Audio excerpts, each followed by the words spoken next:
Hello दोस्तों और welcome to the Arjun Kashyap for kids. यहाँ हम बहुत सारी नई चीजें सीखेंगे।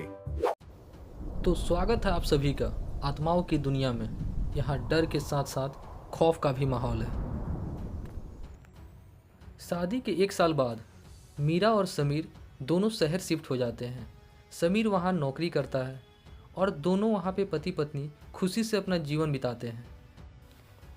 पति पत्नी में बहुत प्यार था। दोनों हमेशा एक दूसरे के साथ रहते हैं और एक दूसरे को सुख और दुख में हमेशा साथ देते हैं। दोनों हमेशा खुश रहते हैं।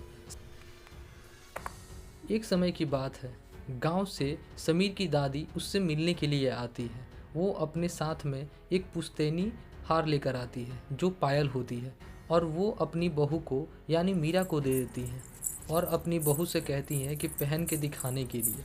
मीरा बहुत खुश होती है और उस पायल को पहनकर अपनी दादी को दिखाती है और दादी से आशीर्वाद लेती है। दादी उन्हें आशीर्वाद देती है। उस दिन के बाद मीरा के घर में कुछ अनहोनी होना शुरू हो गया। वो बहुत घबरा जाती। जब समीर घर आता है तो मीरा उसे सारी बात बताती है। समीर थोड़ा सा हैरान होता है लेकिन उसकी बातों पे यकीन नहीं करता। धीरे धीरे करके मीरा की लाइफ में और भी कॉम्प्लिकेशन आना शुरू हो गया। वो हमेशा डरी रहती। उसे अजीब अजीब आवाज़ें सुनाई देती, ऐसा मानो कि घर में कोई और है। मीरा हमेशा डरी रहती। समीर उसे समझाता। जब मीरा नहाने जाती है अचानक वहाँ से चीखने लगती है क्योंकि दीवार से खून निकलता है। समीर जब देखता है तो उसे यकीन हो जाता है और वो तुरंत अपनी दादी को कॉल करके अपने गांव पुश्तैनी हवेली के पास चला जाता है। मीरा रोती हुई दादी से कहती है, दादी मुझे बहुत डर लग रहा है, मुझे बचा लो। दादी उसकी बात मान लेती है और उससे अपने साथ रखती है। मीरा बहुत घबराई हुई रहती है। वो दादी के हाथ पकड़ के चलती है।